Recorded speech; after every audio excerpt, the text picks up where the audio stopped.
प्यारे भक्तों, आज रसपान करें माघ मास महात्म्य का 7वां अध्याय की आगे की वृंतांत। आगे चित्रगुप्त ने उन दोनों के कर्मों की आलोचना करके दूतों से कहा कि बड़े भाई कुंडल को घोर नरक में डालो और दूसरे छोटे भाई विकुंडल को स्वर्ग में ले जाओ, जहाँ उत्तम भोग है।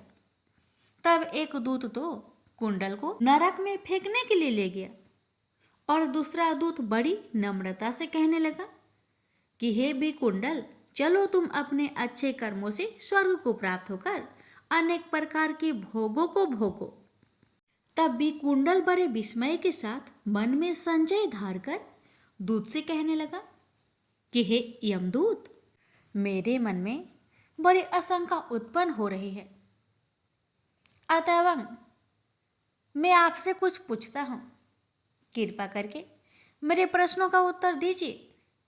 हम दोनों भाई एक ही कुल में उत्पन्न हुए हैं, अतएव मैं आपसे कुछ पूछता हूँ। कृपा करके मेरे प्रश्नों का उत्तर दीजिए। हम दोनों भाई एक ही कुल में उत्पन्न हुए हैं, एक जैसे ही कर्म करते दोनों भाइयों ने कभी कोई शुभ कार्य नहीं किया, फिर एक को नरक क्यों प्राप्त हुआ? मैं अपने स्वर्ग में जाने का कोई कारण नहीं देखा। तब यमदूत कहने लगा कि हे विकुंडल, माता पिता, पुत्र पत्नी, भाई बहन से सब संबंध जन्म के कारण होते हैं और जन्म कर्म के भोगने के लिए ही प्राप्त होता है। जिस प्रकार एक वृक्ष पर अनेक पंछियों का आगमन होता है, उसी तरह इस संसार में पुत्र, भाई, माता पिता का भी संगम होता है। इनमें से जो जैसे कर्म करता है वैसे ही फल भोगता है। तुम्हारा भाई अपने पाप कर्मों से नरक में गया है, तुम अपने पुण्य कर्म के कारण स्वर्ग में जा रहे हो। तब विकुंडल ने आश्चर्य से पूछा, मैंने तो आजन्म में कोई धर्म का कार्य नहीं किया, मेरे पुण्य सदैव पापों में ही लगा रहा। मैं अपने पुण्य के कर्म को नहीं जानता। यदि आप कर्म को जानते हो तो कृपा करके बतलाइए। तब देवदूत कहने लगा कि मैं सब प्राणियों को भली भांति जानता हूँ, तुम नहीं जानते। सुनो, हरि मित्र का पुत्र सुमित्र नाम का ब्राह्मण था, जिसका आश्रम यमुना नदी की दक्षिणोत्तर दिशा में था। उससे जंगल में ही तुम्हारी मित्रता हो गई और उसके साथ तुमने 2 बार माघ मास में श्री यमुना जी में स्नान किया था। पहली बार स्नान करने से तुम्हारे सब पाप नाश हो गए और दूसरी बार स्नान करने से तुमको स्वर्ग प्राप्त हुआ। सो है विश्वेश्वर, तुमने 2 बार माघ मास में स्नान किया, इसी पुण्य के फल से तुमको स्वर्ग प्राप्त हुआ और तुम्हारे भाई नरक को प्राप्त हुआ। दत्तात्रेय जी कहने लगे कि इस प्रकार वह भाई के दुखों से अति दुखित होकर नम्रता पूर्वक मीठे वचनों से दूतों से कहने लगा कि हे दूतों, सज्जन पुरुषों के साथ 7 पग चलने से मित्रता हो जाती है और यह कल्याणकारी होती है। मित्र, प्रेम की चिंता ना करते हुए तुम मुझको इतना बताने की कृपा करो कि कौन से कर्म से मनुष्य यमलोक को प्राप्त नहीं होता, क्योंकि आप सर्वज्ञ हो। 7वां अध्याय का महात्म्य यहीं तक था। अब आगे के वृत्तांत 8वें अध्याय में अवश्य सुनिएगा। प्यारे भक्तों, आज माघ मास की सोमवार का दिन है, इसलिए रसपान करें सोमवार भोलेनाथ जी की कथा। एक समय श्री महादेव जी पार्वती के साथ भ्रमण करते हुए मृत्यु लोक में अमरावती नगरी में आए। वहां के राजा ने शिव मंदिर बनवाया था, जो कि अत्यंत भव्य एवं रमणीक तथा मन को शांति पहुंचाने वाला था। भ्रमण करते समय शिव पार्वती भी वहां ठहर गए। पार्वती जी ने कहा, हे नाथ, आओ आज इसी स्थान पर चौसर पासे खेले। खेल प्रारंभ हुआ। शिव जी कहने लगे, मैं जीतूंगा। इस प्रकार उनकी आपस में वार्तालाप होने लगी। उस समय पुजारी जी पूजा करने आए। पार्वती जी ने पूछा, पुजारी जी बताइए, जीत किसकी होगी? पुजारी बोला, इस खेल में महादेव जी के समान कोई दूसरा परंगत नहीं हो सकता, इसलिए महादेव जी ही यह बाजी जीतेंगे।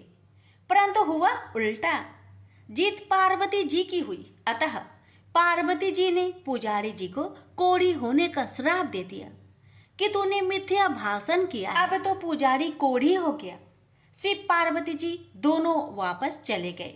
कुछ समय पश्चात अप्सराएं पूजा करने आई। अप्सराओं ने पुजारी के उसके कोढ़ी होने का कारण पूछा। पुजारी ने सब बातें बता दी। अप्सराएं कहने लगी, पुजारी जी आप 16 सोमवार का व्रत करें तो शिव जी प्रसन्न होकर आपका संकट दूर करेंगे। पुजारी जी ने अप्सराओं से व्रत की विधि पूछी। अप्सराओं ने व्रत करने और व्रत के उद्यापन करने की संपूर्ण विधि बता दी। पुजारी ने विधि पूर्वक श्रद्धा भाव से व्रत प्रारंभ किया और व्रत अंत में व्रत का उद्यापन भी किया।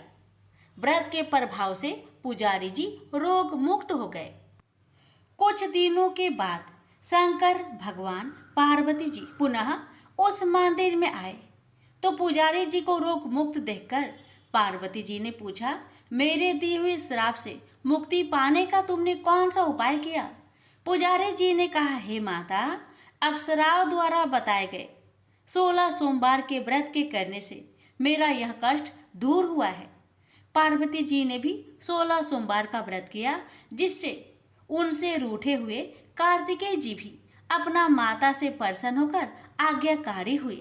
कार्तिकेय जी ने पूछा, हे माता, क्या कारण है कि मेरा मन सदा आपके चरणों में लगा रहता है?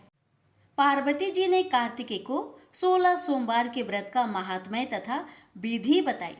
तब कार्तिकेय जी ने भी इस व्रत को किया तो उनका बिछड़ा हुआ मित्र मिल गया।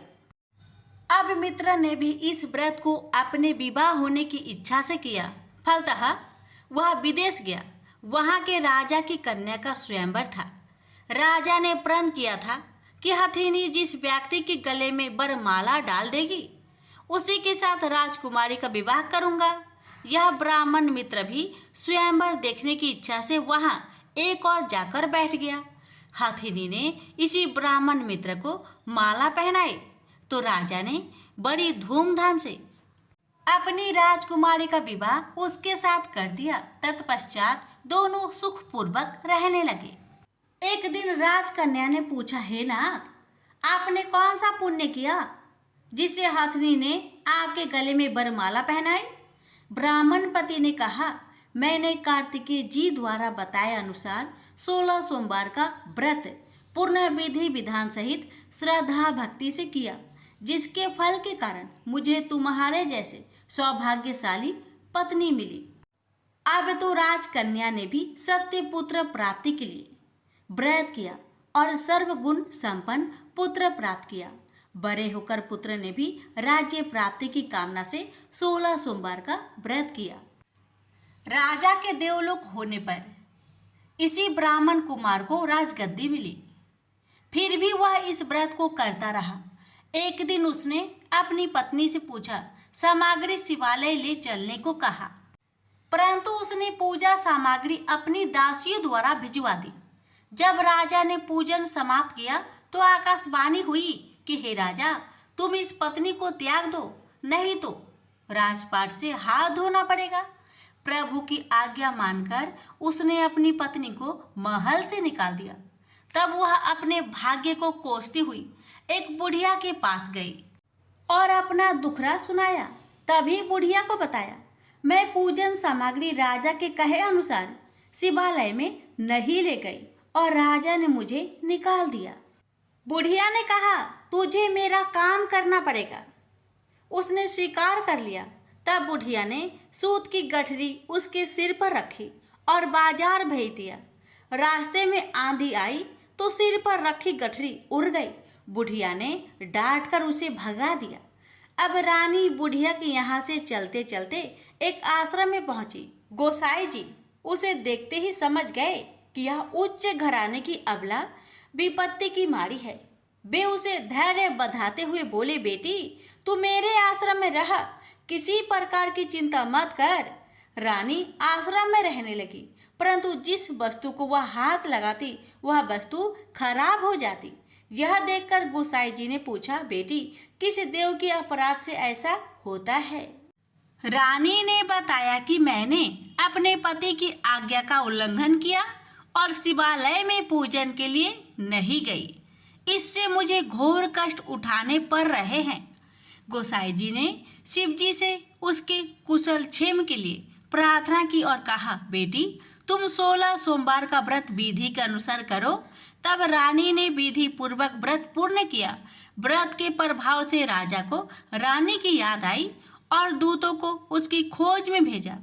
आश्रम में रानी को देख दूतों ने राजा को बताया। तब राजा ने वहां जाकर गोसाई जी से कहा, महाराज यह मेरी पत्नी है, मैंने इसका परित्याग कर दिया था, कृपया इसे मेरे साथ जाने की आज्ञा दें। शिव जी की कृपा से प्रतिवर्ष 16 सोमवार का व्रत करते हुए वे आनंद से रहने लगे और अंत में शिवलोक को प्राप्त हुए। प्रेम से बोलिए हर हर महादेव। माता पार्वती की जय। ओम नमः शिवाय।